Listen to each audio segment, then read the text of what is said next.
मखाने की खेती तालाब में की जाती है। मखाने के बीज की बुआई से पहले तालाब से सारे जलकुंभियों और खरपतवार को निकाल कर साफ कर देते हैं। तालाब साफ हो जाने के बाद तालाब में कुछ इस तरह से मखाने के बीज की बुआई की जाती है।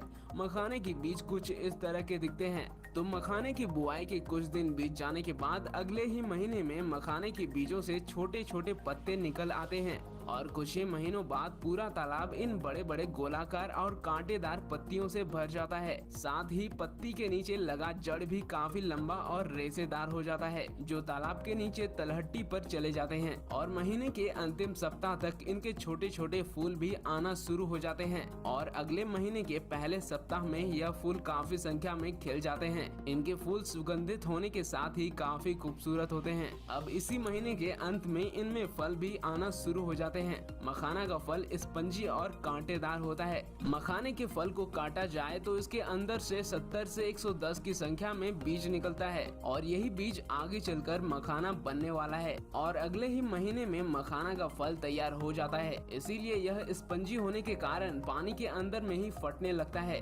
जिस कारण इसका बीज पानी पर तैरने लगता है और उन बीजों के चारों तरफ एक गुलाबी रंग का पतला सा लेयर होता है।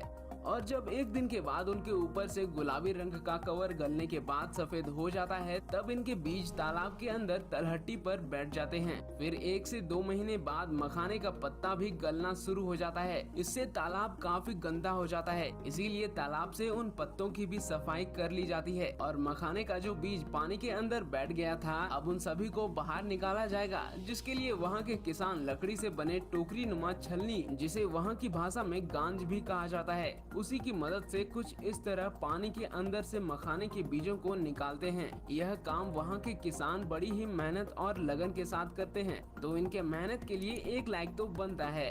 तो जब सारे बीज निकाल लिए जाते हैं तब इन्हें कुछ इस तरह पैरों से मसल कर सारे बीजों की सफाई कर ली जाती है, जिससे कि बीज के ऊपर मौजूद ऊपरी कवर अलग हो जाता है। उसके बाद इन बीजों को पानी से साफ कर लेते हैं। बाद में इन्हें बोरों में भरकर ड्राइंग प्रोसेस के लिए भेज देते हैं। इसीलिए यहाँ पर इन सभी मखाने के बीजों को धूप में अच्छी तरह सुखा लेते हैं। फिर अलग अलग छेद वाले छलनी की मदद से छान कर सभी छोटे बड़े आकार वाले बीजों को अलग कर लिया जाता है। उसके बाद फिर से मखाने के बीजों को फैलाकर सुखाया जाता है, जिससे कि बीजों का रंग काला से गहरा लाल रंग का हो जाता है। तो अच्छी तरह सूख जाने के बाद इनके बीजों को मिट्टी की कढ़ाई में बालू के साथ डालकर अच्छी तरह भुना जाता है। भुनाई के बाद बीजों को टोकरियों में डालकर कुछ दिनों तक रखा जाता है, जिससे बीज के कड़े छिलके का मुलायम दाना ढीला पड़ जाता है। उसके बाद थोड़ा थोड़ा करके इन बीजों को कढ़ाई में भुना जाता है। भुनाई के लिए एक लोहे की कढ़ाई की जरूरत पड़ती है और 4 मिट्टी की। भूनते समय जब लोहे की कढ़ाई से बीज द्वारा फट फट की आवाज आने लगती है, तब इन बीज को कढ़ाई से निकालकर लकड़ी से बने पीठे पर रख कर लकड़ी से बने थापी से मारकर बीजों को तोड़ा जाता है, जिससे बीज का छिलका टूटकर अलग हो जाता है और काफी गर्म होने के कारण बीज लावा के रूप में फूटकर बाहर छिटक जाता है।